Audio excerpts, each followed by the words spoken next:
ఉగాది రోజు ఉదయం ముగ్గులు, మామిడి తోరణాలతో ఇల్లంతా అందంగా అలంకరించబడింది. చూడు సోము, మా ఇంటిని ఎంత బాగా అలంకరించామో. ఈరోజు ఉగాది, మన తెలుగు కొత్త సంవత్సరం. అవును రాము, నాకు ఉగాది పచ్చడంటే అస్సలు నచ్చదు. అది చేదుగా ఉంటుంది కదా. నాకు కేవలం స్వీట్స్ మాత్రమే కావాలి.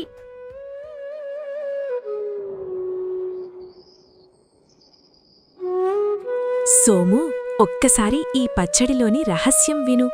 ఇందులో 6 రుచులుంటాయి: తీపి, పులుపు, కారం, ఉప్పు, వగరు, చేదు. అమ్మా, ఈ 6 రుచులు ఎందుకు కలిపావు? మన జీవితం కూడా ఇంతే రాము. జీవితం ఎప్పుడూ ఒకేలా ఉండదు.